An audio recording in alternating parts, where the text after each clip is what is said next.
আসসালামু আলাইকুম রহমতুল্লাহি ওয়া বারাকাতুহু। ৬ নম্বর ব্লকে আপনাদেরকে স্বাগতম। আপনারা হয়তোবা থাম্বনেইল দেখে জেনে গেছেন আজকে আমার ব্লগটা কি নিয়ে। তো আমি আর আমার বাবা চললাম। সামনে যে বাজারটা দেখতেছেন এটা হলো আমাদের গ্রামের থেকে ১ কিলোমিটার দূরে।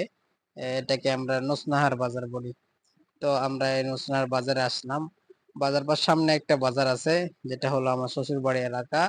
তো আমরা শ্বশুরবাড়ি এলাকার দিকে রওনা দিলাম। আপনারা বলেন যে আমাদের এখানে বাগান নেই। ভাই আমাদের এখানে যে বাগান আছে মানে বলার ভাষা নেই। এরপরে আমরা চলে আসলাম সীসা বাজারে। সীসা বাজারে এসে দেখেছি মোটামুটি জ্যাম আছে। এরপরে আমি আর আমার শ্বশুরকে নিয়ে বা আমার বাবা আছে আমরা নিয়ে নজিপুরের দিকে রওনা হয়ে গেলাম। এরপরে আমরা অনেকক্ষণ পর নজিপুরে এসে পৌঁছলাম।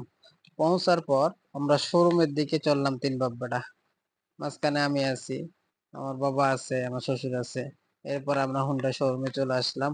আসার পরে হুন্ডা গুলো অনেক দেখলাম, আসলে বাজেট কম, বাকি আরো অন্যান্য হুন্ডা দেখলাম যেগুলো অনেক দাম।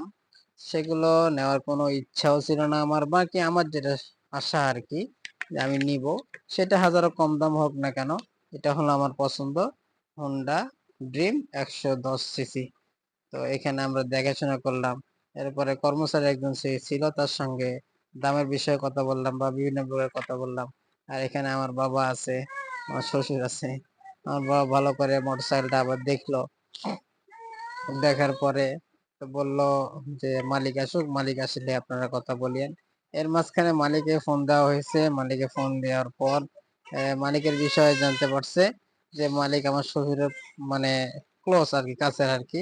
তো এই ফাঁকে আমার বাবা যে টাকাগুলো ছিল টাকাগুলো দিল। ভাই বাবার কষ্টের টাকা এটা, এটা একদম হালাল টাকা এবং কষ্টের টাকা। আমার বাবা কি বলবো, মানে বলার ভাষা নাই আর কি। তো আমার বাবাকে বারবার বলছি যে আপনি যদি রাজি না থাকেন আমি মোটরসাইকেল নিব না। তো না, আমার বাবা রাজি ছিল আমার উপরে। তো এই ফাঁকে আমাকে মোটরসাইকেলটা কিনে দিল, আলহামদুলিল্লাহ। অবশ্যই আপনারা আমার বাবার জন্য দোয়া করবেন, রব্বুল আলামিন তাকে যেন নেক হায়াত দান করেন। তো শোরুম থেকে বাইর করার পর সর্বপ্রথম আমার বাবার বাগে চড়াইছি। সেটা হলো আমার মনের আনন্দ যে বাবা আমার ফার্স্ট টাইম আমার মোটরসাইকেলে চড়ছে। এটা হলো আমার সবচেয়ে বড় খুশি।